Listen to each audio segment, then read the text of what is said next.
Hare Hare, Hare Ram Ram Ram Hare Hare, Hare Krishna Krishna Krishna Hare Hare, Hare Ram Ram Ram Hare Hare, Hare Krishna Krishna Krishna Hare Hare, Hare Ram Ram Ram Hare Hare, Hare Krishna Krishna Krishna Hare Hare, Hare Ram Ram Ram Hare Hare, Hare Krishna Krishna Krishna Hare Hare, Hare Ram Ram Ram Hare Hare, Hare Krishna Krishna Krishna Hare Hare, Hare Ram Ram Ram Hare Hare, Hare Krishna Krishna Krishna Hare Hare, Hare Ram Ram Ram Hare Hare, Hare Krishna Krishna Krishna Hare Hare, Hare Ram Ram Ram Hare Hare, Hare Krishna Krishna Krishna Hare Hare, Hare Ram Ram Hare Hare, Hare Krishna Krishna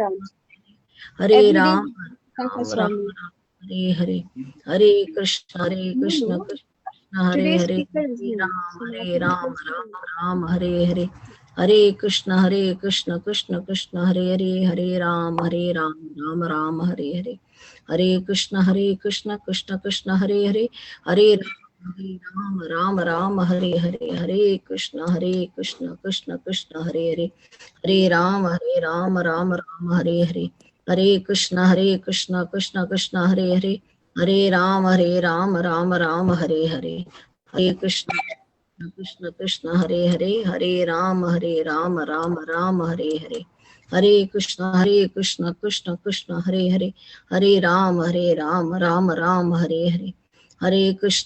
Krishna Krishna Hare Hare, Hare Ram Ram Ram Hare Hare, Hare Krishna Krishna Krishna Hare Hare, Hare Ram Ram Ram Hare Hare, Hare Krishna Krishna Krishna Hare Hare, Hare Ram Ram Ram Hare Hare, Hare Krishna Krishna Krishna Hare Hare, Hare Ram Ram Ram Hare Hare, Hare Krishna Krishna Krishna Hare Hare, Hare Ram Ram Ram Hare Hare, Hare Krishna Krishna Krishna Hare Hare, Hare Ram Ram Ram Hare Hare, Hare Krishna Krishna Krishna Hare Hare, Hare Ram Ram Ram Hare Hare, Hare Krishna Krishna Krishna Hare Hare, Hare Ram Hare Hare, Hare Krishna Krishna Krishna Hare Hare, Hare Ram Ram Ram Hare Hare, Hare Krishna Krishna Krishna Hare Hare, Hare Ram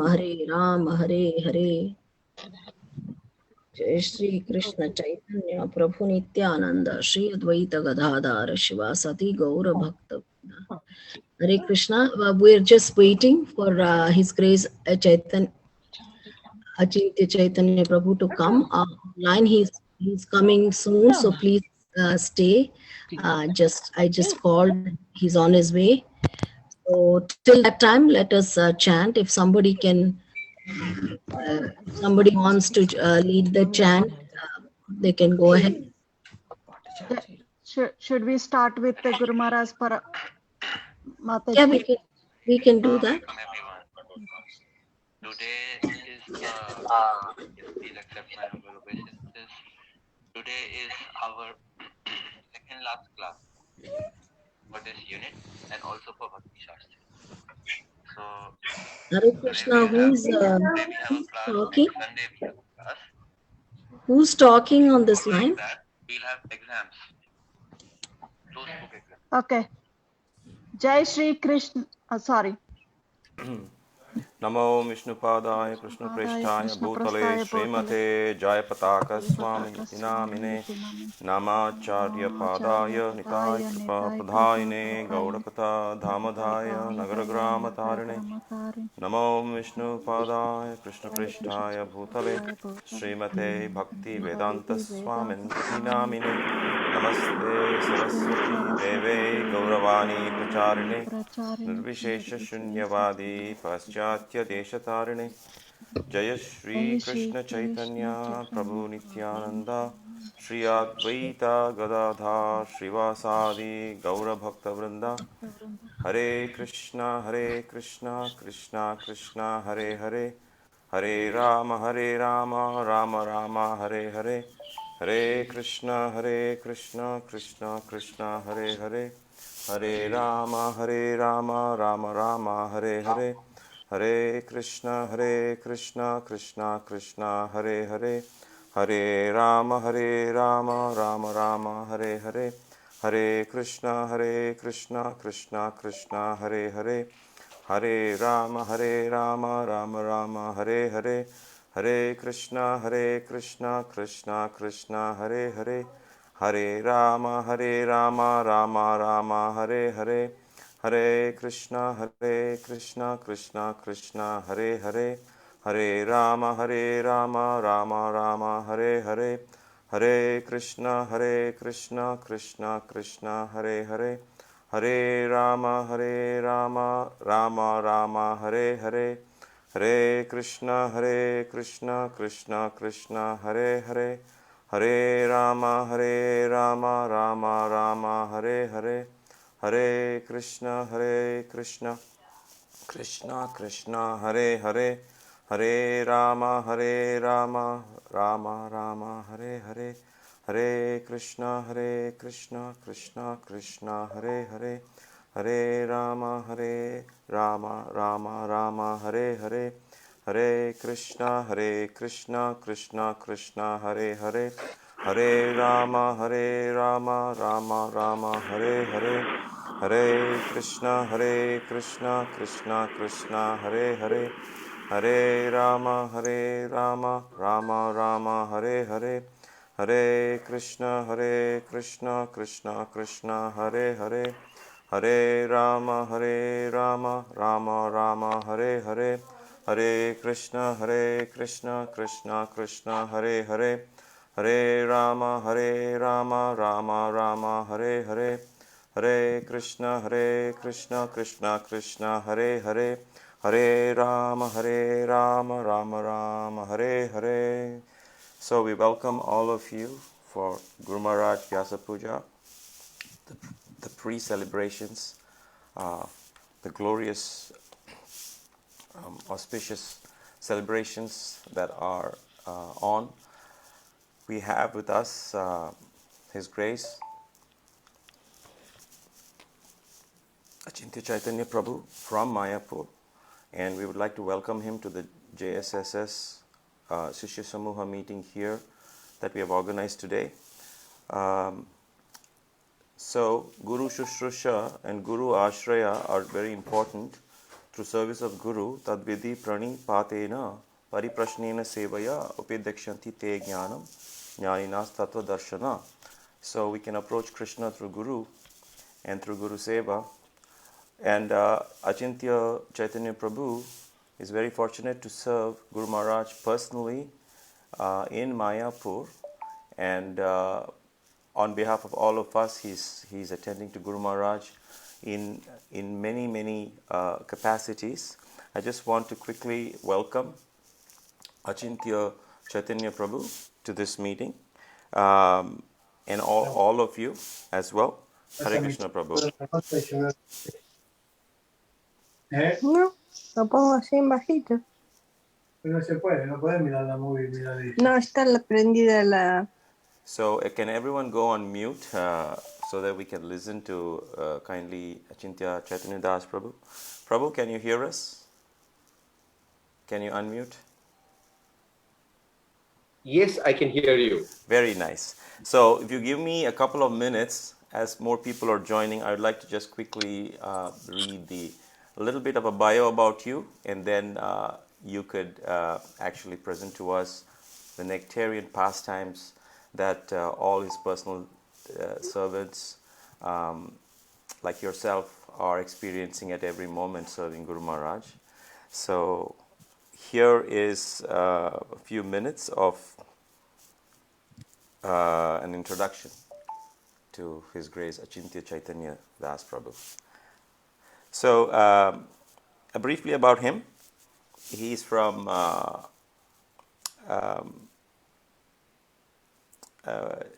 he's as a native of Bangalore in India, and took up Krishna consciousness very early as a 17-year-old, and he has served right from high school.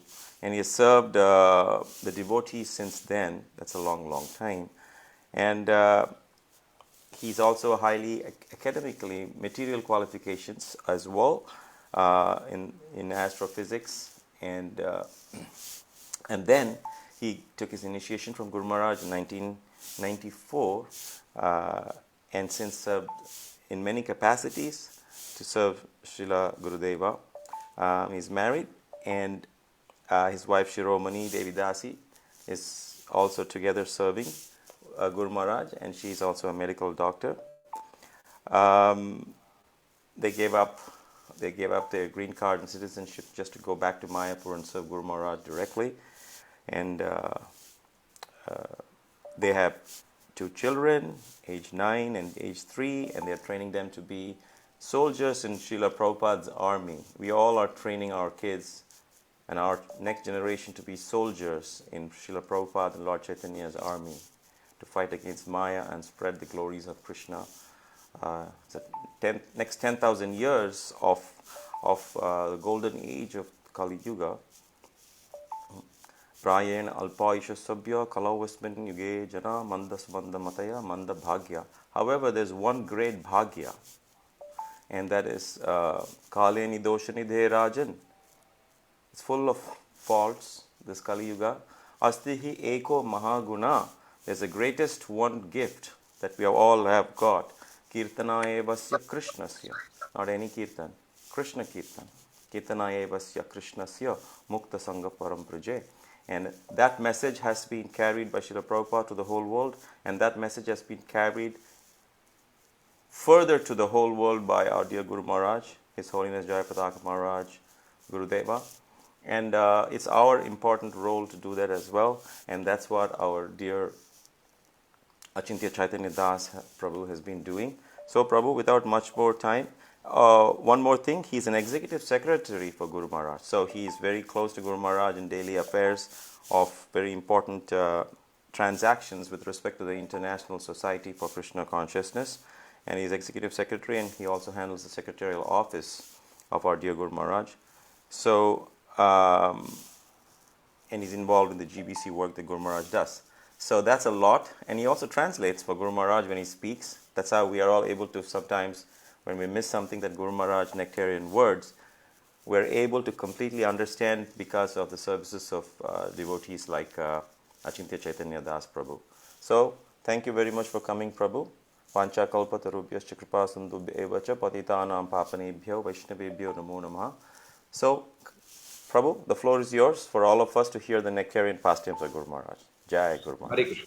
Hare Krishna. Before I start, see, I'm usually connected on Wi-Fi, but today the Wi-Fi is not holding up, so I'm on my mobile internet. So if there is a disruption, please bear with me. I'll have to switch back and forth. But I don't expect, so far it's been smooth in this, with the internet mobile. Let's hope that it continues without any further interruptions. Okay. Namam Vishnu Padaya Krishna Preshthaya Bhutale Srimate Jayapataka Swami Namine Nama Acharya Padaya Nitai Kripapadayine Gorakata Damdaya Nagragramatarine Namam Vishnu Padaya Krishna Preshthaya Bhutale Srimate Bhaktivedanta Swami Namine Namaste Saraswati Devi Gauravani Pracharine Nirvishesha Shunyavadi Pasyatya Desha Tarine. Just a small correction. Both of us did not have green cards and did not quit America to come and live in India. Only my wife did it. I never had a green card. I've never traveled to America so far. Okay, that's a small correction. Okay. We're talking about so Vaikuntha passport, right? Yeah. Hare Krishna. I'm actually from a place, Bangalore. The temple used to issue what is called the Vaikuntha passport, to donors who would contribute to the building of the temple. In the early 90s, they would actually issue that passport from the temple called Vaikuntha passport. Anyway, so today I actually wanted to speak on what is so special about Guru Maharaj. Of course, all of Prabhupada's disciples are special, but we have accepted Guru Maharaj as our initiating spiritual master. Many of us, at least. I think there may be some Shiksha disciples who are attending.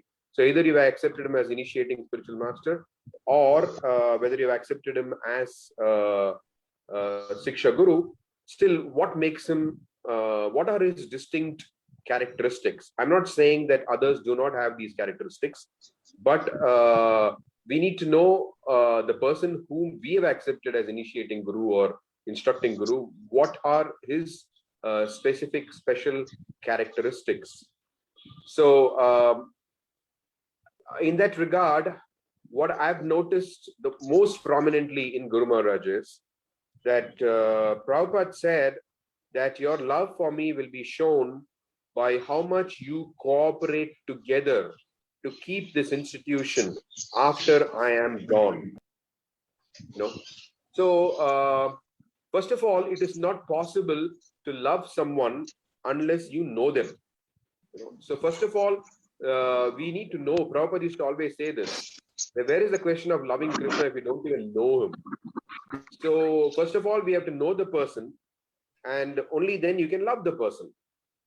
And in this regard, Guru Maharaj always makes it a point to mention, especially in his recent lectures over the last several months, that before he took first initiation, he had read Bhagavad Gita 7 times. So like this, he was a very avid reader of Srila Prabhupada's books. And Prabhupada had said this very clearly, that if you want to know me, then you should read my books. This is what he has explicitly said, that if you want to know me, you need to read my books. And especially he said that his books are his personal ecstasies. So because Guru Maharaj is so much absorbed in relishing the nectar of Srila Prabhupada's books, therefore he knows him well. And because he knows him well, he also loves him deeply. And his love is manifested in exactly the same manner that Prabhupada said it. Prabhupada said that your love for me will be shown by how much you cooperate to keep this institution together after I'm gone.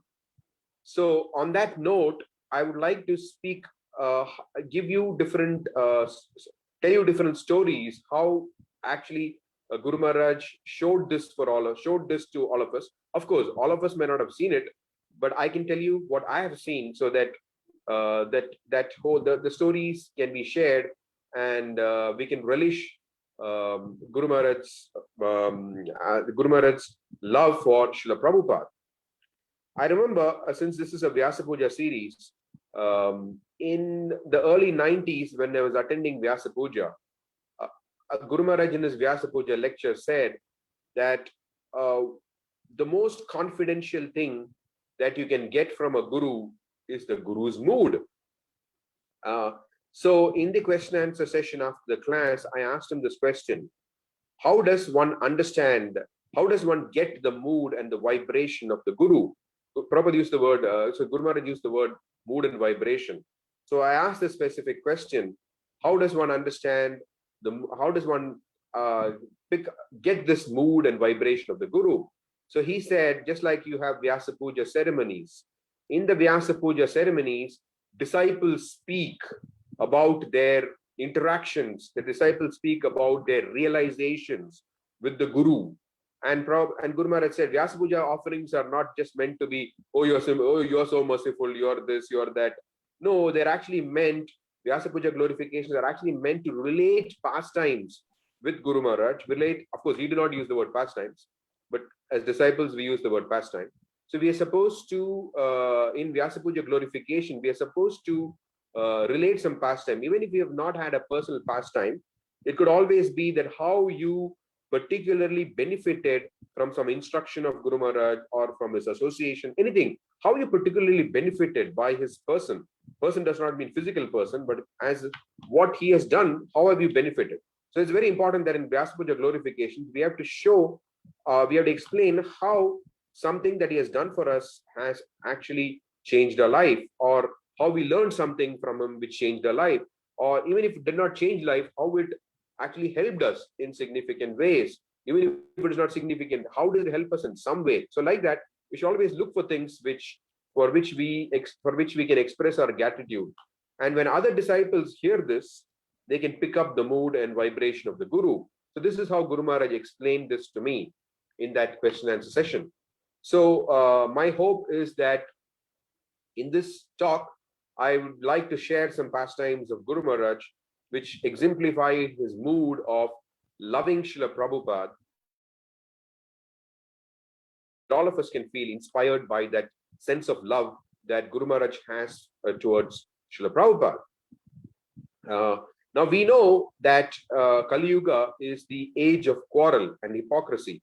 So Prabhupada writes in the Bhagavatam there are quarrels even over trifles, which means that even insignificant things create a situation for unnecessary quarrel. And several of you have been in this in the International Society for Krishna Consciousness for several years, I guess so. Some of you, I was looking at the pictures of the participants. Some of you seem to be quite experienced.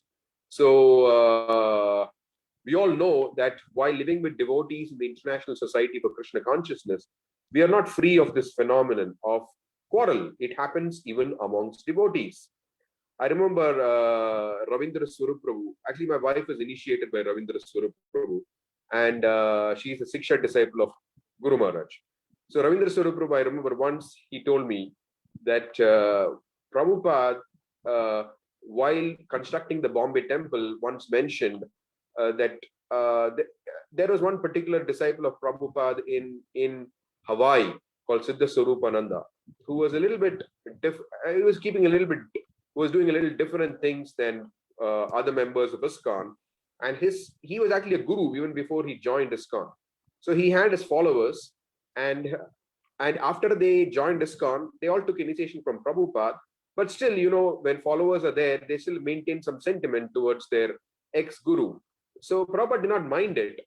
So they were actually promoting that he is the only pure devotee, something like that. You know, that mind is former disciples glorifying him. He said, we are. But he did not appreciate the fact that they were saying that the only pure devotee, something like that. So Prabhupada responded there by saying that why only Siddha Swarupananda? All my disciples are pure devotees, he would say. And then he said that we will have another ISKCON in the spiritual world where everybody will be there. Siddha Swarupananda will be there, Giriraj Maharaj will be there. Like that, he was explaining everybody will be there. And then Prabhupada said, Nair, you know, created so much trouble in the Bombay project. So there he was saying that, okay, we will have another ISKCON in the spiritual world. So I remember Ravindra Swarup Prabhu was saying that the first time he heard this, that Prabhupada said that we'll have another ISKCON in the spiritual world, his spontaneous reaction was, oh no, you know, of course, he was joking, he was kidding. But what he was trying to say was that even among devotees, there are so many different difficulties that we face. Therefore, Prabhupada knew this. Therefore, he said that your love for me will be shown by how much you cooperate together. And this is something very, very dear to the Lord, where the Prachetas, you see in the Bhagavatam, because of their pleasing relationships with one another, Lord Vishnu personally appeared. You know, so being pleased with the spirit of cooperation amongst the Prachetas. So even the Lord considers it very significant that devotees cooperate among themselves.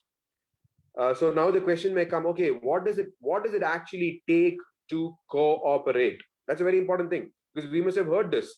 It should not become like some slogan waving. Cooperate. What does it cooperate? Cooperate means cooperate on sentimental terms.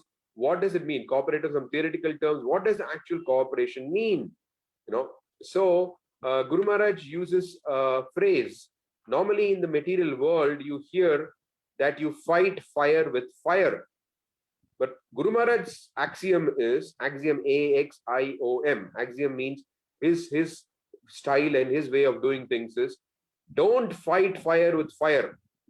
Fight fire with water. That is Guru Maharaj's axiom by which he lives. and it is extraordinarily effective.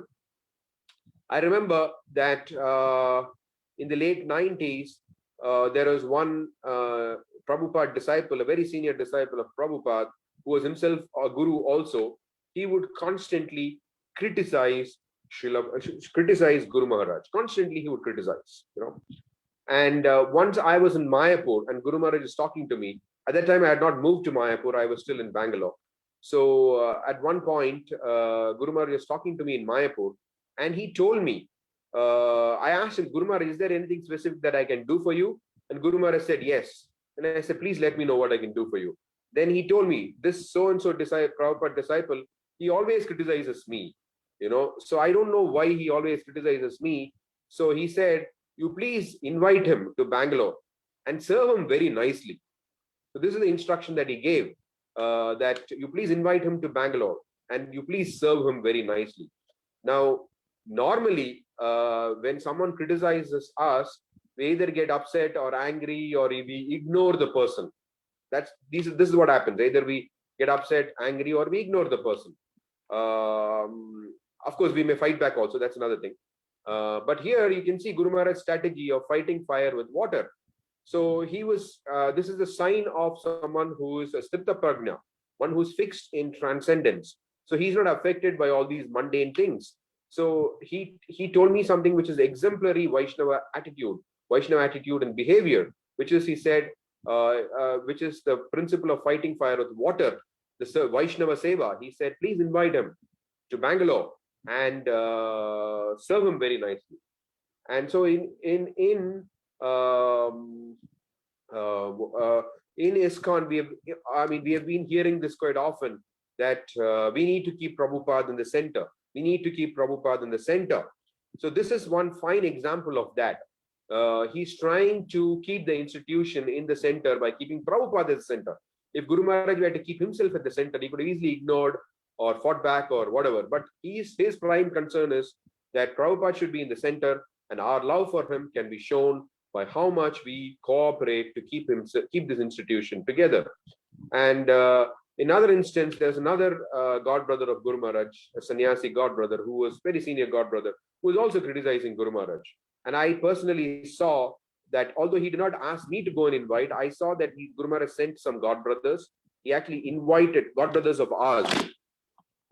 Guru Maharaj actually sent some godbrothers of ours. Sorry, the mobile fell down for a second. Okay, so Guru Maharaj sent some godbrothers of ours, and he asked to invite that godbrother of Guru Maharaj, and Guru Maharaj he made us all very nicely serve this godbrother. So Guru Maharaj has this mood that if someone is upset with him, he tries to understand them, he tries to serve them, and in that way he tries to pacify them and satisfy them, try to make them happy. So his focus is always on, this is Prabhupada's institution, and our love for Prabhupada will be shown by how we cooperate together. And to cooperate together, Guru Maharaj uses this principle of fighting fire with water.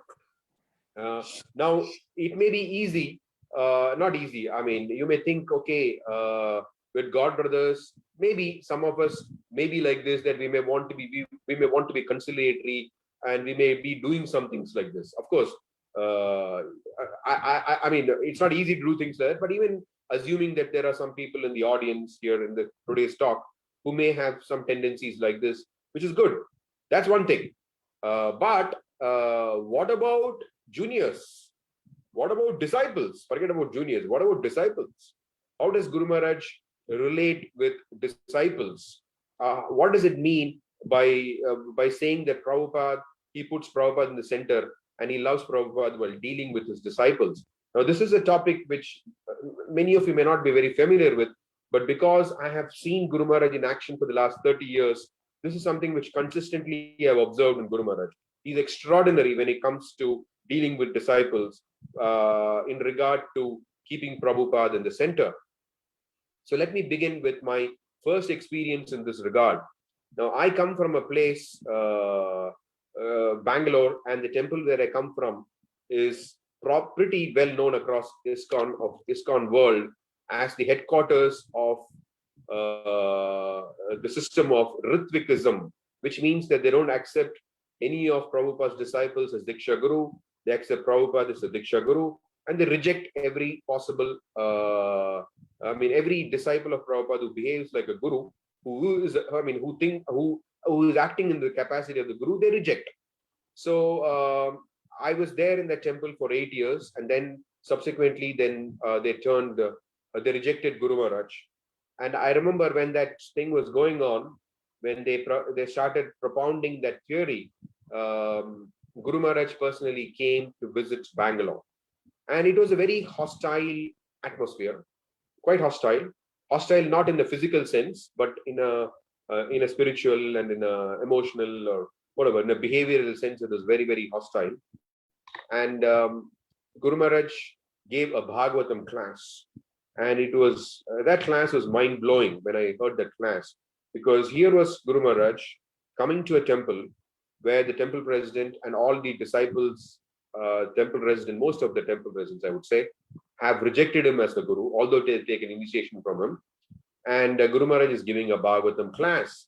So in that Bhagavatam class, Guru Maharaj used that opportunity to actually glorify the services that these disciples have done for him. So he began by saying how the temple president, when Guru Maharaj is attacked in Spain, the temple president of Bangalore had visited Guru Maharaj. He was one of the first visitors, and he took care of him nicely.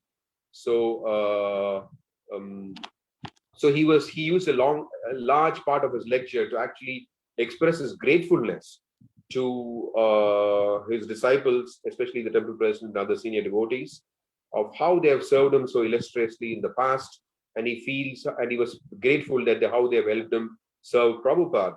So here is a very important thing for us to note, that normally forget about somebody fighting, when somebody rejects you, when somebody rejects us, it is not easy.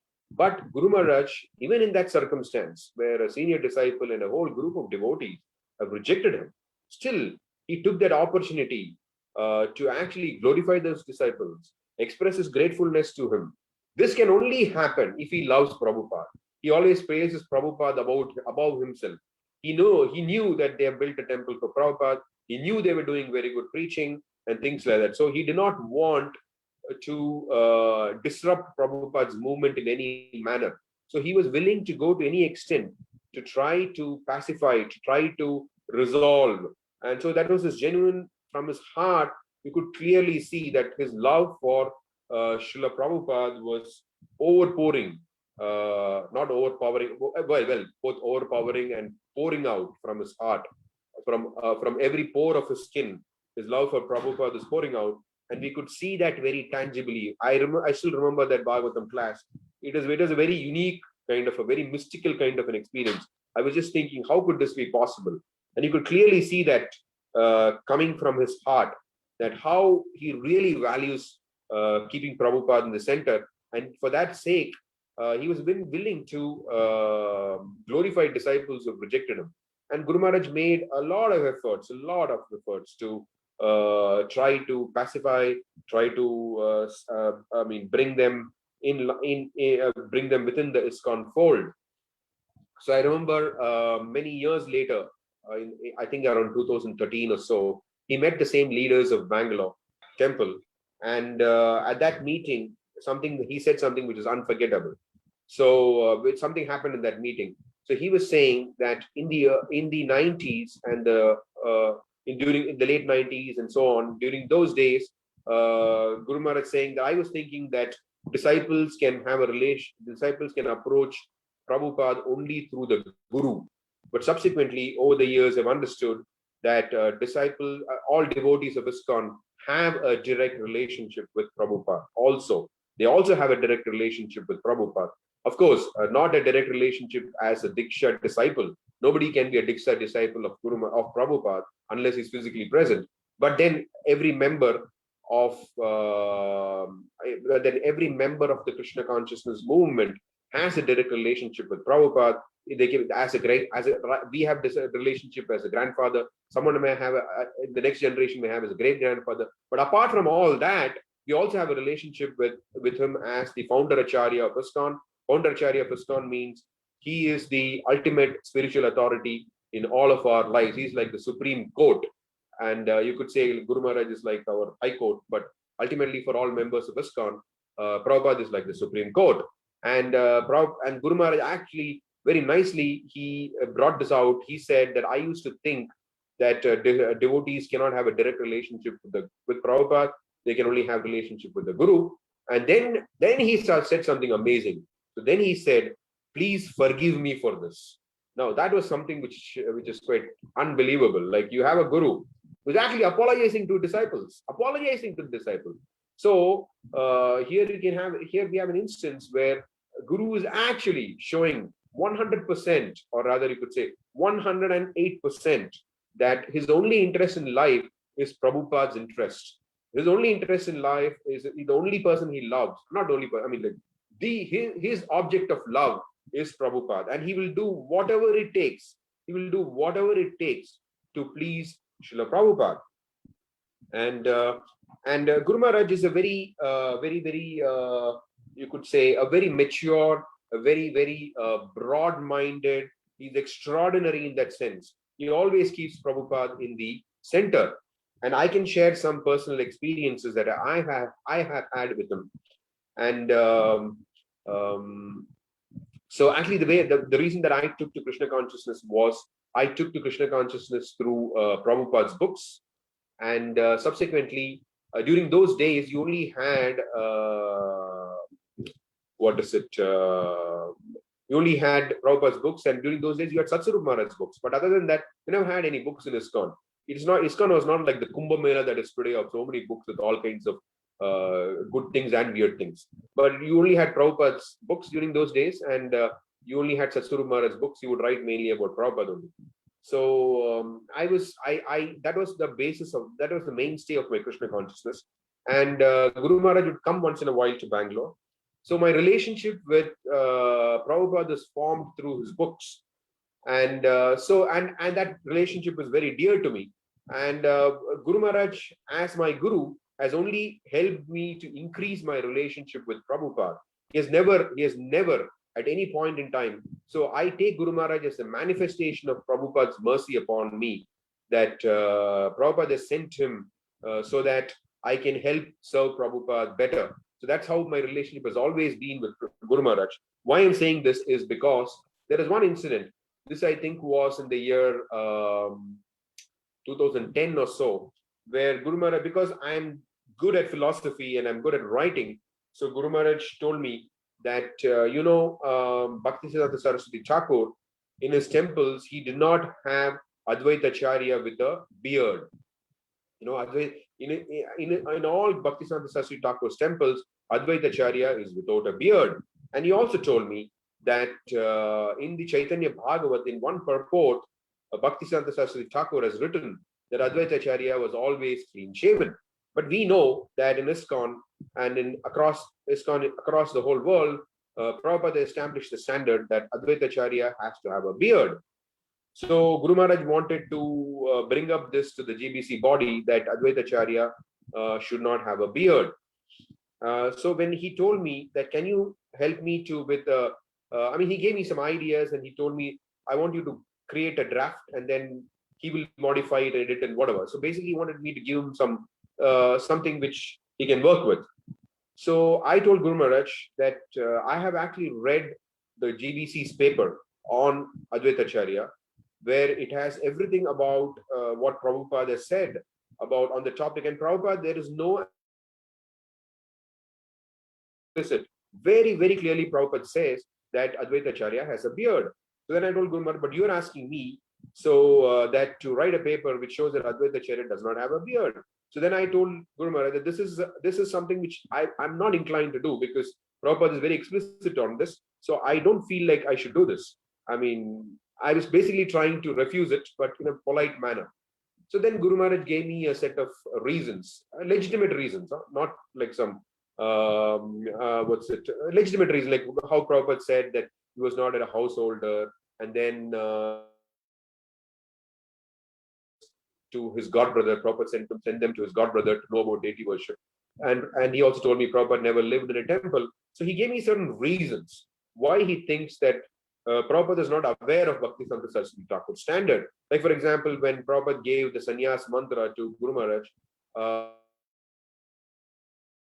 they told Guru Maharaj that Bhaktisiddhanta Saraswati Thakur used to give a different mantra. So then Prabhupada called Guru Maharaj and changed the sannyas mantra because he heard that Bhaktisiddhanta Saraswati Thakur gave a different mantra. So like this, Guru Maharaj gave me different reasons why he thinks that Advaita Acharya should not have a beard. So I heard all his arguments clearly, carefully. Then I told Guru about what you have said. And Guru Maharaj said, yes, fine, take your time. And after a day or two, I came back to Guru Maharaj and I said, Guru Maharaj, the GBC paper has got very strong arguments based on Prabhupada's direct words. At the same time, you have told me something which makes logical sense to me. Definitely, it makes logical sense to me. But I don't know whether this is what Prabhupada wants. I do know what Prabhupada wants, which is very clearly there, that he wants Advaita Acharya should be with a beard. But if you present this information to Prabhupada about Bhaktisiddhanta Saraswati Thakur, whether Prabhupada will change his mind, I don't know. So therefore, I told Guru Maharaj that I don't want to write this paper because I don't know whether Prabhupada would agree with this or not. So then Guru Maharaj we had a small discussion on that. Finally, after the discussion, I told Guru Maharaj, okay, Guru Maharaj, I mean, at least logically it makes sense. Even if it were to not even make logical sense to me, then I would not go ahead and do it. But I told Guru Maharaj, I think I can go ahead and do it, provided I don't have to defend this paper in any manner. I'm doing it simply as a service to you because you want to do it. But I'm not going to defend this paper in any manner whatsoever. I'm going to stick with the position that Prabhupada wanted Advaita Acharya to have a beard. Prabhupada said, and Guru Maharaj immediately said, that's fine with me. That is fine with me. You know, and so here we can see a situation. Potentially, it is like externally at least, it is like a disciple arguing with his guru, saying that he knows Prabhupada better. I mean, something like that. I mean, it's not exactly like that. I was not taking that position, but externally it appears like that. In fact, I did give an argument to Guru Maharaj. I did say that Guru Maharaj, okay, let's say that what you're saying is correct.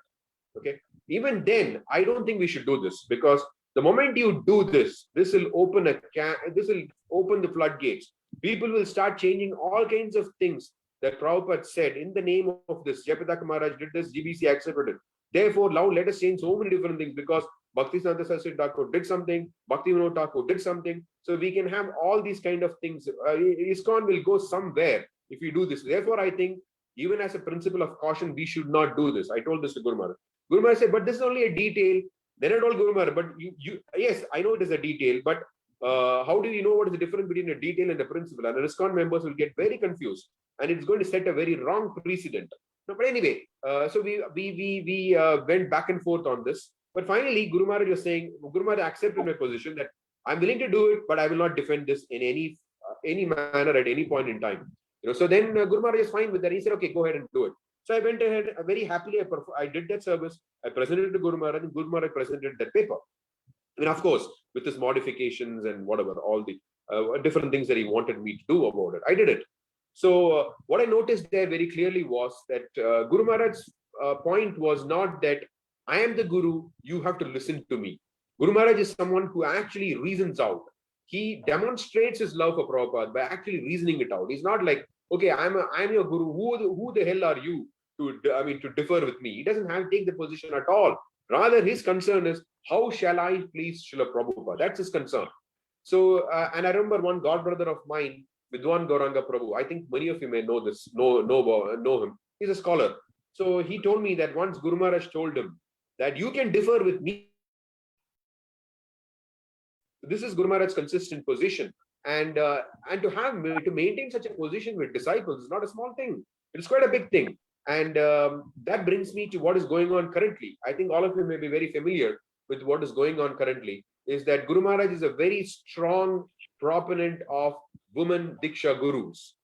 But his leading disciples in India, several of them, I mean, a whole lot of them, several of them are vehemently opposed to that. So here you have a situation where the Guru is completely in favor of it, and you have leading disciples in ISKCON of India who are against it, completely against it, vehemently against it.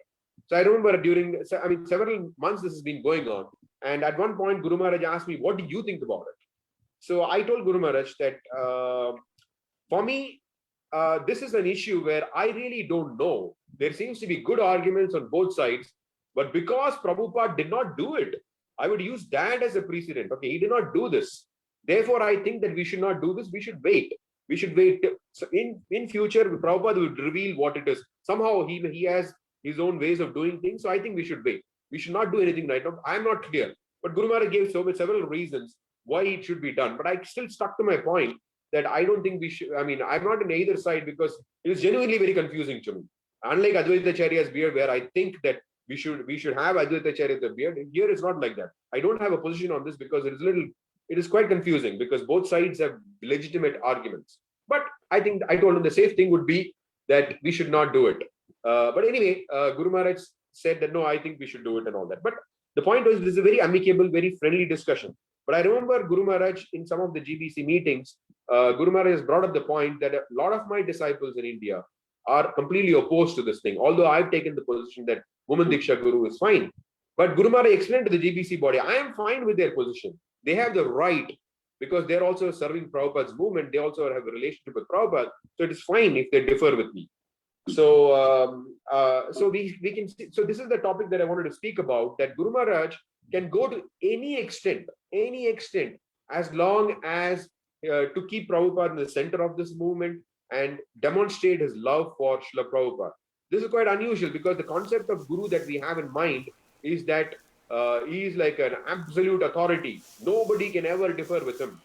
But Guru Maharaj is not that kind of a Guru. Guru Maharaj is a very extraordinary Guru who actually, can do whatever it takes. He can go to extraordinary lengths to keep Prabhupada in the center and try to please Srila Prabhupada. And for me, this is something which is really, really outstanding. I mean, to find someone like this, to have that kind of a humility, to have that kind of a love towards Srila Prabhupada is just truly extraordinary. It is amazing. And this is the single most thing which I really appreciate about Guru Maharaj. Of course, there are many things to appreciate about him. He performs his devotional service despite all conditions, there are so many things. He's an ocean of good qualities. But this particular quality of his, that he will do whatever it takes to cooperate, to keep Prabhupada in the center of this movement, to love Prabhupada. He will do whatever it takes. That is something really outstanding about him. In fact, usually when I give a JSSS class, I try to keep it focused on a particular theme. So, because there are so many pastimes of Guru Maharaj, over the last 30 years, so many things have happened. I can say so many different things, but I always try to keep it focused on a particular theme. And today's theme was, your love for me will be shown by how much you cooperate together to keep the institution together after I'm gone. This is Prabhupada's instruction to him. And Guru Maharaj is an extremely extraordinary, fine example of this. Even the hairs on my body stand on it as I'm talking this, because it is extraordinary to see that characteristic in Guru Maharaj. So I think I'll stop here. Guru Maharaj ki jai. If there are any comments or questions, we can. I'll talk further. Thank you, Prabhu. That was really very nectarian to bring out some of the finer aspects of guru-disciple relationship.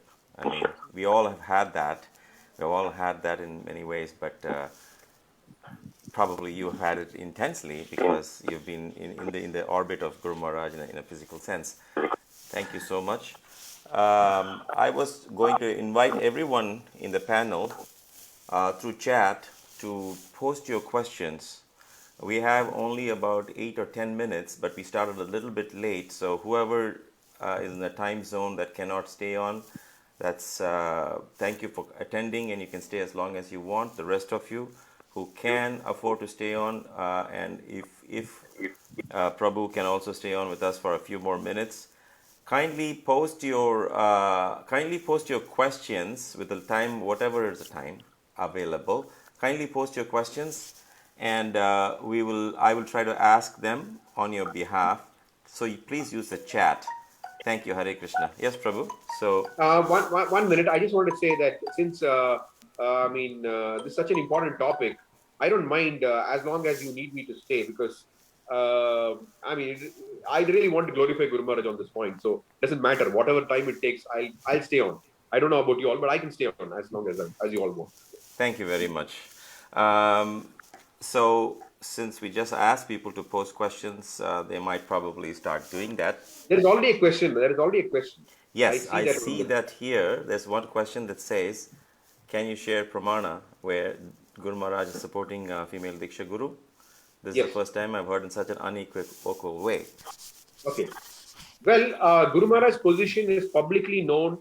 He is one of the strongest proponents of female Diksha Guru. In fact, there is a GBC video also where you can see Guru Maharaj is supporting it. So you can ask Guru Maharaj directly, and he'll give you very strong reasons why it should happen. So I mean, there has never been any ambiguity about it. Consistently, Guru Maharaj's position has been that ISKCON should have women Diksha Gurus. Of course, Guru Maharaj's point is, like, if you look at the GBC resolution, if some region doesn't want to have it due to cultural sensitivities, like for example, India, if they don't want it, it's fine. But Guru Maharaj's position is you cannot stop this across the whole world. That is Guru Maharaj's position. Okay, if India doesn't want it or some other country doesn't want it due to cultural sensitivities, then that is fine. But not that it can be stopped across the whole world. So Guru Maharaj is very clear. I mean, you can hear him in the GBC video. Also, you can write to him. And I mean, he's extremely strong. He's one of the strongest voices in the GBC body on this topic. And I believe there's also a book written by His Grace Caitanya Prabhu, isn't it? I mean, on that. Well, that's a separate thing. See, whether the evidence in that is legitimate or not is a different thing. Guru Maharaj has his own set of reasons why. That book is something separate because there are many proponents of it, and each of them may have different reasons. So, if you want to ask me what are Guru Maharaj's reasons, that's a different topic altogether. But Guru Maharaj's position is very clear that we should have women Diksha Guru. Why we should have it? Guru Maharaj's reasons may be different from others, but Guru Maharaj is very clear on that. We should have it.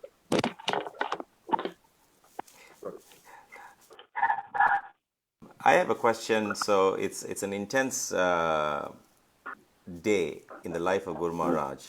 It's always been intense in any shape or form ever since we all have met him from day one.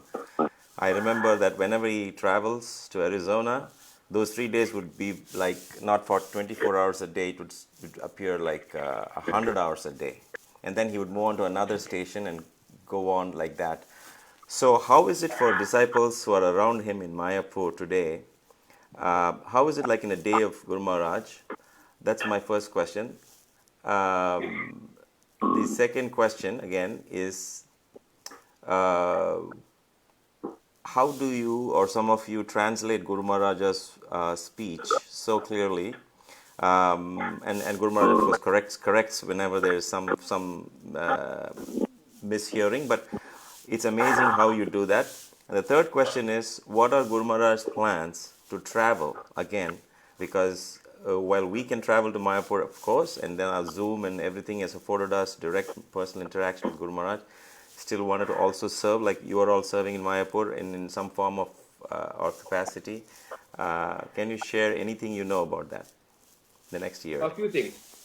One is that this is the first time in my life that I have not met Guru Maharaj for more than a year physically. I mean, not almost a year now.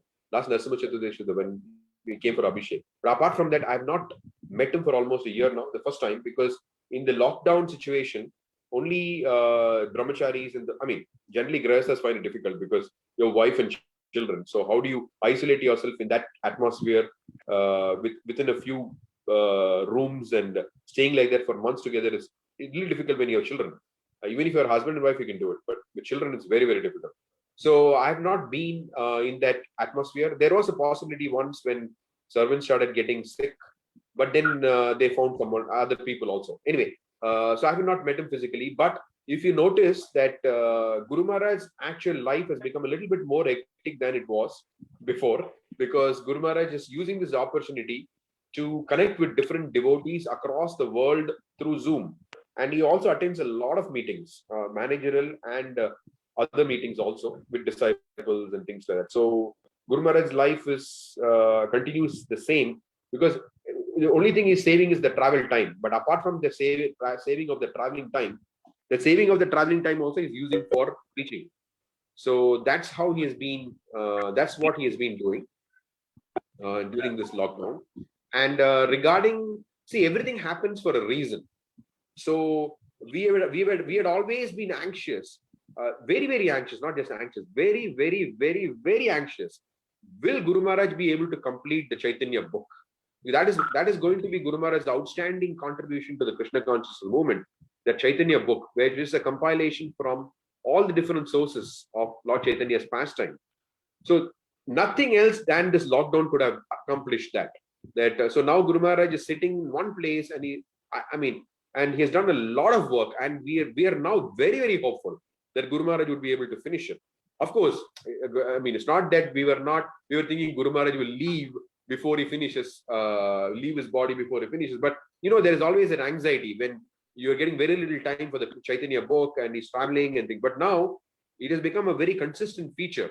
So we take it that this is one of Krishna's will. Krishna does many things through when he does something. So apart from that, if you have noticed, even when Guru Maharaj got the coronavirus, still you would not know that he had anything. He would give us classes and things like that. Maybe a little bit reduced, but so he has taught us, even in the circumstance, that our principle is fearlessness. Of course, fearlessness does not mean carelessness. We can be both simultaneously fearless and careless, because normally that word fearless means careless also. Because they think that boldness also means stupidity, but boldness does not mean stupidity. Fearlessness does not mean carelessness. So while Guru Maharaj is careless, at the same time he is also fearless.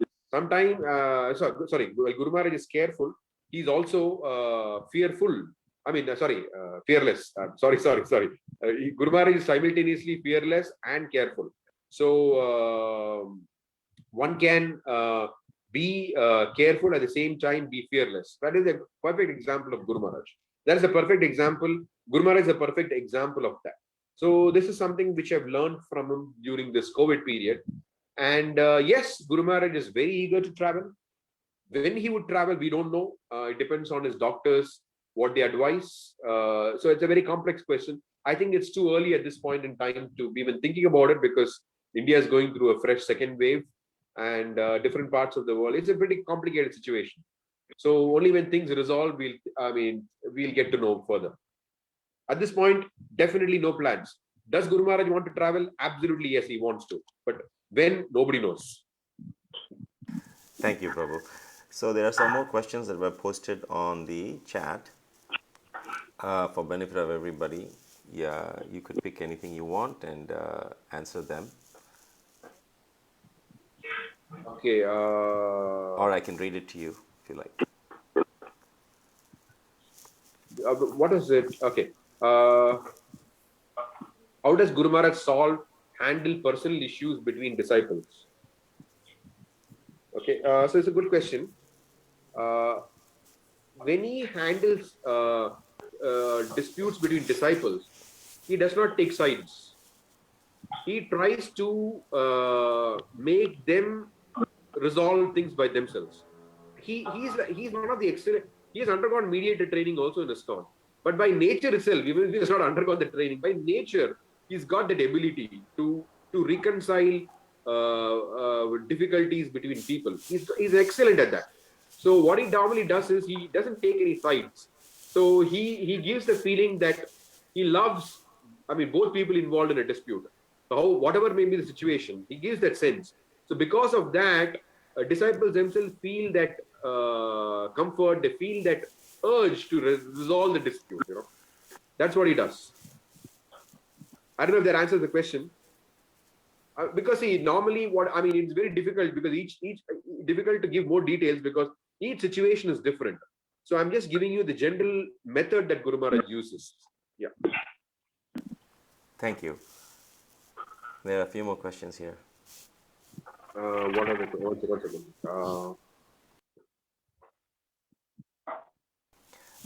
The Guru Maharaj sense of humor. We all have experienced it, but you can share. Guru Maharaj sense of humor. Okay. I think many of you may have heard this. If you've not heard it, okay. Once Guru Maharaj told me, that when he started initiating, disciples, after he initiated the first batch of disciples, he went somewhere. I don't know if it's Bangladesh or somewhere, And Guru Maharaj said, because he had just started initiating, he wanted to know what these disciples are feeling, how is their life, because he has initiated them, right? So he would ask in those early days, what realizations they have now that they've got initiation. And Guru Maharaj is saying that initially there was one elderly person who said, after initiation, my health has become so much nice, And then he said, there was someone point. But before I said it, that person said it. And Guru Maharaj started laughing loudly. And he said, this is the kind of disciples that I have. He said. And then once Guru Maharaj said that you can put a notice outside my door. He said, for all your marital problems, for all your legal problems, for all your this problem, that problem. He gave a whole list of problems outside my door. Okay. Then below that you put in small font, input, you can also approach me for your spiritual problems. I don't know if you got the joke. Hare Krishna. Yeah, we did. Prabhu, your camera is offline. Not meant to be solving other problems.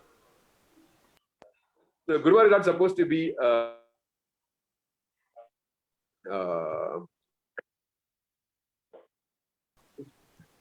I mean, he's not supposed to be solving marital problems and legal problems and all that. But disciples normally approach him in all these circumstances. Yes. Disciples wrote to Guru Maharaj, Guru Maharaj, one of your disciples.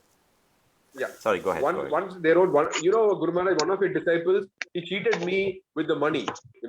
Then Guru Maharaj wrote back and saying, you never asked me money, you're writing to me saying that so and so. Disciples have all these things. When they are in trouble, they are going to approach the Guru. But before getting in trouble, they don't ask.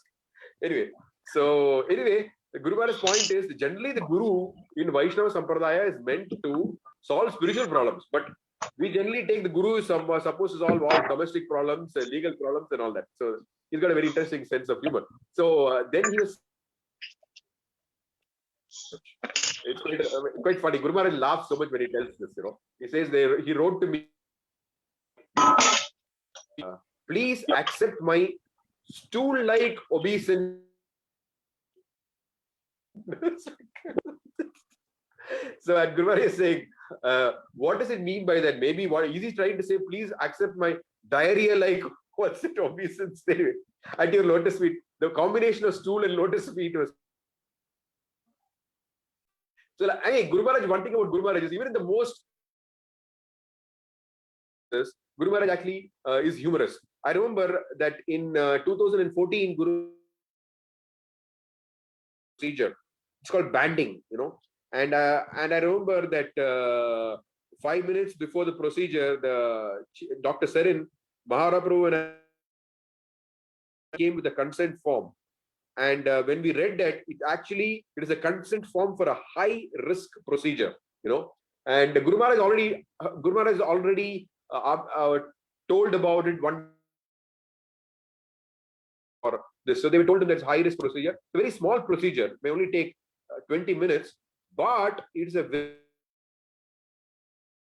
So Guru Maharaj is informed about it. Then what happened was that on that day evening, after the doctors came and all those things, and they left. And then Guru Maharaj wanted to drink a tender coconut, dab, they say in Bengal. So one of the servants went out to get the dab, but he took almost 1 hour to come back, And we were getting upset. What is this? He's taking 1 hour to come back, and we're trying to call him, and he was not able. He said, "I'm not able to get." All kinds of things going on. Finally, he came to the room after 1 hour, and the first thing Guru Maharaj asked him is, "Are you sure that you have your kidney, your 2 kidneys, and all that?" The disciple did not understand why Guru Maharaj asked him.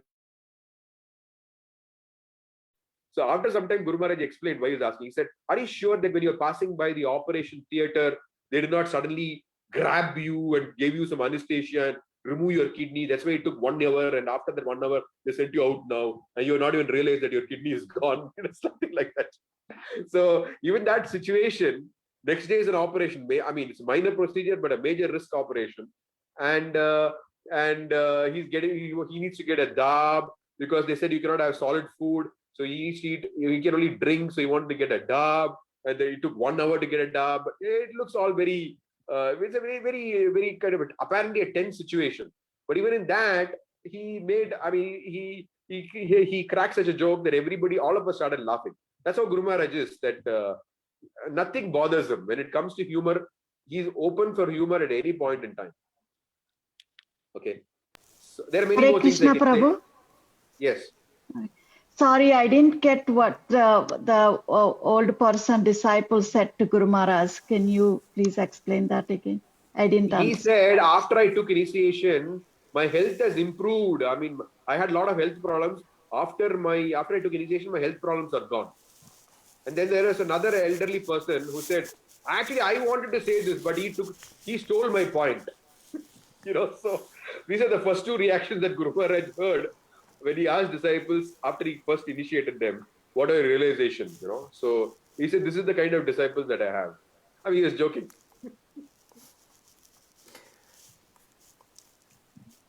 Thank you, Prabhu. Yeah, Guru Maharaj's sense of humor is legion. And that leads us to this question. We all heard that there's a biographical book that was going to be compiled, and so everybody can, in the future, read and have a testimonial of Guru Maharaja's appearance, presence, and his mission. So, is there any update on this? Because we haven't heard anything since. It has been almost a year or something like that. I should be very honest here. I don't have an update also. I need to find out also. See, the reason is sometimes people think that Guru Maharaj's office and everything is all one entity. But let me just explain a small difference which Guru Maharaj himself has, told us very clearly. What happens is that you have Guru Maharaj's secretarial office. And Guru Maharaj has told us very clearly, my secretarial office is meant for me to perform the duties which Prabhupada has given me, So my office is not meant to glorify myself. Okay, so technically, none of us in the JPS office are actually connected with the biography because whereas it is the duty of the disciples to, but we are engaged in a specific function where we are carrying out what. So Guru Maharaj he said, my office is not meant to glorify myself. So we are not directly involved in the project in that sense. At the same time, we are also that the book should also come out. So I should be honest, I haven't kept track of it in the last few months. What is the update of it? What is the current status with that? But Shyam Rasika Prabhu is the right person because it is the JPS archives which is actually involved in the production of the book. But what I'll do is that I'll try to get an update from him and I'll pass on that information to all of you through Radharaj Prabhu. I hope that's okay. Sorry that I don't have the latest update. It will happen. I know that it's going to happen. I don't know what stage it is at. For example, when Guru Maharaj visited Arizona many times before 2008, we all have so much to actually register and share. So something like that. You can imagine now every town and village in the whole world wanting to say what Guru Maharaj did since 1970s, in fact 71. So I think that will be awesome contribution by the senior disciples of Guru Maharaj. And okay, one point on that one. See, apart from Satyaraj Prabhu's book, I don't know. I need to ask Shyam Rasik because Satyaraj Prabhu's book has been prepared by by him. He has a certain idea what to present. So he has not taken the interview of all the disciples and all that. He only interviewed whom he wants to interview. That's it. So we have not had much of a say. We only told them that the disciples here, the disciples there, different things. We only provided information to him. But he has used his discretion what to do. So in that sense, it is not an archives project per se. It is something which we are providing assistance to. It is not an archives project per se. But whereas, as far as I know, the archives itself has a plan to produce a very large biographical information about Guru Maharaj, which may be a separate project, but I don't know if it has taken off yet or not, but it is in the wings. But the official, this particular thing is Satyaraj Prabhu's official biography. But what the other larger unabridged biography may be, I don't know. Because I'm not part of that team, I don't know what the deliberations are. Okay, Prabhu. Yes, we're looking for something that's Yeah, comprehensive. I should not be difficult to find out information. I'll ask, Shamarasik Prabhu to give me all the information, and I can pass it on to Sachi Mataji. You can pass it on to all of you. Okay. Um, I called you Radha Raj Prabhu, sorry, Radha Ratnan Prabhu. that's okay. So as in one quick question follow up, and the JPS Secretariat. So there are several things going on that needs to be put together. Different things going on at the same time, which is beautiful. So could you tell us a little bit more about the JPS Secretariat, the JPS Okay. office, I guess, and then Yeah. See, no. There are there's two also different entities. isn't there also a project to build the archives outside of the Mayapur campus? Is that proceeding? Yeah. That's another whole. Okay. See, first of all, previously we only had JPS office. Okay, but the office itself has so many different things to do. So what has happened is that Guru Maharaj has Guru Maharaj has his executive functions in terms of management, like for example, GBC duties, that with regard to zones and things that the office is supposed to take care, and also e-care, because it's Guru Maharaj's duty to care for his disciples as a service to Prabhupada. So these two areas are the primary areas of JPS office: e-governance and e-care. But there are so many other things which Prabhupada wanted him to do, like for example, Bhaktivedanta Swami Charity Trust, Mayapur Vrindavan Trust. So these things have now been allocated to different people within what Guru Maharaj has formed what is called the JPS Secretariat. That secretariat involves all the different instructions that Guru Maharaj has received from Prabhupada. So the JPS office is functions within the role of performing his executive functions like GBC related tasks, as his role as a GBC, and also his role as a guru caring for disciples, e-governance and e-care. But remaining, there are other aspects of so many other instructions that Prabhupada gave Guru Maharaj about distributing books, about Mayapur Swami Charity Trust, Gauramandala Bhumi, all the renovation of the place, like that. They have all been, Guru Maharaj has designated different people to handle these areas. Together, that whole entity is called the JPS Secretariat. JPS office is one of the entities in that secretariat. I hope that's clear now. Yes, thank you. One thing also that we are all excited about, we are all eagerly waiting for the inauguration of TOVP. And Prabhupada personally told Guru Maharaj that I've given you the kingdom of God, now you develop it. And Guru Maharaj has been there as one of the earliest disciples, building brick and mortar, the whole of Mayapur. So I'm sure, and he is directly responsible or in charge of the planetarium. So Yes. we just want to know a couple of things. One in general about the TOVP and where it is at this time. We have had a few postponements, understandable for a project of that incredible scale. But is there any clear indication of that when we will inaugurate? And the other thing is, because we have the Siddhanta of the TOVP Vedic Planetarium, which sometimes can appear counter to modern science, and Guru Maharaj is directly responsible for it. Is Guru Maharaj responsible for the content or just the getting the TOVP Vedic Planetarium organized? Because I know in Florida he was here looking at a couple of companies when he was traveling about the dioramas and the whole arrangement. So it's a two-part question. One is the Siddhanta itself, how we are going to present it to the world. And secondly, how is Guru Maharaj directly connected with that decision? And the other general question is, when is Okay, TOVP this is a very important actually question. Yeah. This is a very important question. And the TOVP, as it stands now, they pushed the inauguration by 1 year. Now, whether it will get pushed further, we don't know, because now again the COVID cases are rising. Whether that will bring about another lockdown due to which the workers and laborers cannot work here, we don't know as it stands now. But no, we don't know whether it's going to happen. But as it stands now, it's 2023. And regarding Guru Maharaj's role, this is a good point that he brought up. Guru Maharaj is the chairman of the TOP exhibits committee.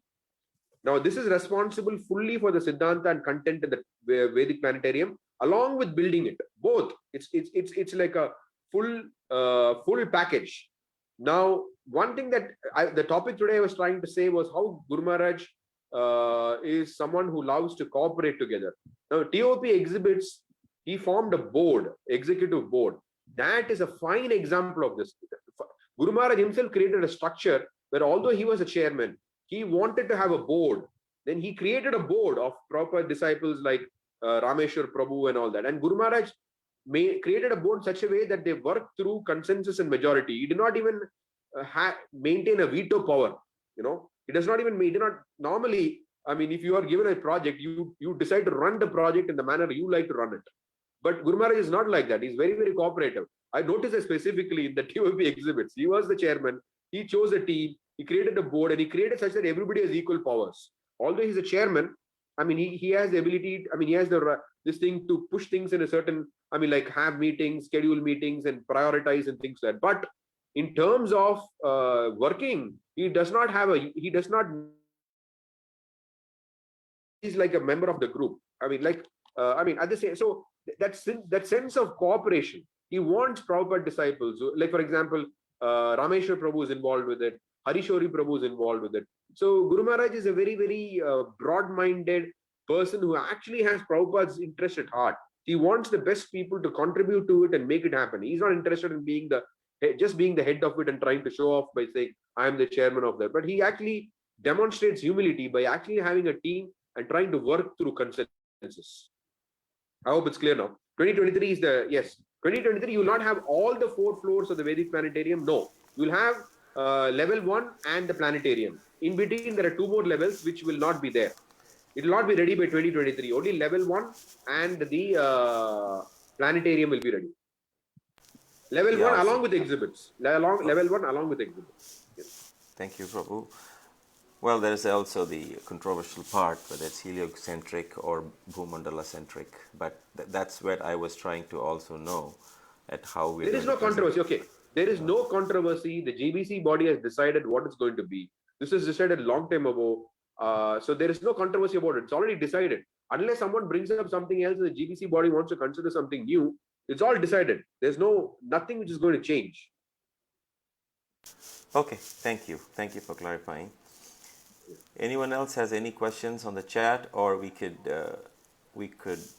wrap the session up. It is an awesome feeling to be all together,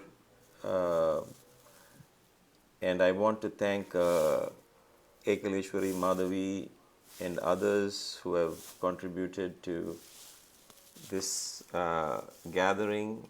We want to thank Mother Shobhini Devidasi.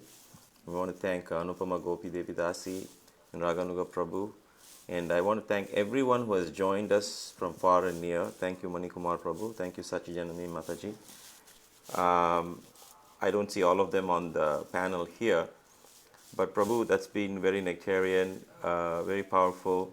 It's very inspiring that we all collectively serve Guru Maharaj together in cooperation. One time, Guru Maharaj personally told me in Arizona that when I was discussing some of the difficulties and issues that usually happen in a temple situation, he said, he heard me and finally he said, my disciples don't give up. That's all he said. He didn't take any sides like you said. He didn't get into it. He just looked at me straight and said, my disciples don't give up. Now, to this day, you can make up whatever you want, and I haven't given up. But the idea is you fill in the details and you know what he was meaning. Stay inside Prabhupada's umbrella. So thank you so much for giving your valuable time despite all the hectic things that happen in Mayapur, as we know. And we'd like to do more of this. So our plan is all well set for next Saturday, Friday, Saturday and Sunday. And we are also going to log into the Telegram Worldwide JPS group as well. And every time we have a chance to gather, we will. In this case, this year, we are all going to join on Zoom, and we'll make up for it next year. Thank you so much, everybody, for Prabhu, coming. Prabhu, I have a question. Hare Krishna. Yes, I have a Prabhu. question. See, my wife was not able to attend this class at all because she had to take care of the kids and all that. So she wanted to know if there is a video recording or a link that would be available where she can hear it. So this has been broadcast live on Facebook as we speak. So you could always go to Jayapataka Swami Disciples, and you should find this video. And I can post the Zoom recording after this is done. So you could probably, I can send it to Sachi Janani Mataji, and you can actually get it through her if that's easier. Sure. Okay, Sure, go ahead, Shobhini Mataji. Not for me, Prabhu, that Radhahari Prabhu has a question on chat box. Maybe Prabhu has 1 minute to answer, maybe. Yeah, I will answer it. Where is the question? Okay, Radhahari Prabhu is asking, can you enlighten us why it is important to have Mataji as guru? I mean, basically, he's asking why is it important to have women Diksha gurus? So see, I should be honest about it. I don't know the answer to this, but Guru Maharaj's point is that Prabhupada. Prabhu, forgive me. That's not my question. I'm just okay. I'm sorry. Go ahead. No, this is a question by somebody else, Prabhu. Okay. It's a question by someone else, is it? Okay. So, but Guru Maharaj's point is that just like in a university, you have both. Prabhupada gives that a answer in the O'Connell conversation that just like in a university, there's no restriction on whether a man or woman can be a professor. So that is a conversation which Guru Maharaj is very particular about, which definitely makes legitimate sense. But the counter argument is Prabhupada is talking about those who have gone to the highest perfection of life. That's what Prabhupada says there. So then they say that, okay, look, this argument says that those women who have gone to the highest perfection of life. But in that same conversation, Prabhupada also says that why men also have to have the same qualification. Then the question may come up, if men also have to have the same qualification, then if you look at the history of ISKCON, where all of them had reached the highest perfection of life. Even Prabhupada appointed 11 gurus, of which 7 of them fell down. So where is the question of them being the highest perfection of life? They do not obviously fall down for the highest perfection of life. So why not? If the men can be like that, why not the women also? That is the real question that has been coming up. So the counter argument is Prabhupada has not done it. So why should we do it? So this is how it goes back and forth. Because there are many places where Prabhupada, it's very clear that Prabhupada is not restricting women from being Diksha gurus. The real question is whether a sadhaka woman can be a Diksha guru or not. That is where the real issue is. Not that women can be, because we have Janava Devi, we have others, who have been Diksha gurus, but they were all perfected souls. Of course, Janava Devi is the consort of Lord Nityananda. She's a Shakti Tattva. But anyway, the point is that, Prabhupada himself says that thing about why she cannot be, if she can go to the highest perfection of life. Now, so the real question is, which is still unresolved, is can a sadhaka woman be a Diksha guru? Guru Maharaj says yes, why not? And these are all the different arguments he says. And meanwhile, there is a whole counter argument saying, no, it does not apply to sadhaka woman. It only applies to Siddha woman. That's it. So this is going to go back and forth. And I really don't know what the answer is. But I don't know what Guru Maharaj's arguments are, that it applies. That's it. He uses the same arguments to say that it applies. Why not? So like that. Okay, thank you very much for that. Okay. Anyone else has any questions? You can please post in the chat. We'll probably take another minute. If not, we will wrap up the session for today. Yeah, Prabhu, just comment. This is a great session. Thank you so much, Prabhu. Acintya, Prabhu. And I think, Prabhu, we should do more, maybe once a quarter with other leaders in Secretariat. Definitely. Yes, Thank you'll get Prabhu. a lot of perspective. You'll get a lot of perspective about Guru Maharaj. Yes. Yeah. Thank you, and I appreciate it.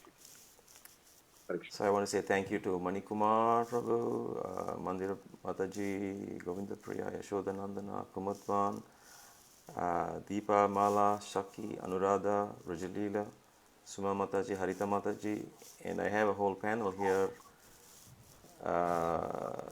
But thank you so much. We'll continue to serve Guru Maharaj in our capacity from wherever we are, and make sure we do everything to please Guru Maharaj at every moment. Hare Krishna, I just want to take a minute. I would like to thank Sachijani Mataji for organizing this for us, for making Acintya Caitanya Prabhu to come and address us on this very auspicious week of celebration of Guru Maharaj's Vyasa Puja. Acintya Caitanya Prabhu, please convey all of our respectful obeisances to Guru Maharaj. And we pray, all of us pray, that we have another 1 year of enlightening Chaitanya Charita classes from Guru Maharaj. And thank you so much, Prabhu. This was a wonderful evening, well spent. Hare Krishna. I totally forgot something very important which I wanted to say. I mean, thank God that I remembered now. One thing that if you notice in the last several months is that Guru Maharaj has been really pushing to read Prabhupada's books, you know. So because Guru Maharaj also has been saying, right, because Prabhupada wanted millions of acharyas actually. And Guru Maharaj is very particular about it because Prabhupada wanted that those who get the Bhaktivedanta degree, they can start initiating disciples. So Guru Maharaj is the one who's really pushing this in the ISKCON world and the GBC body, that there should be millions of acharyas.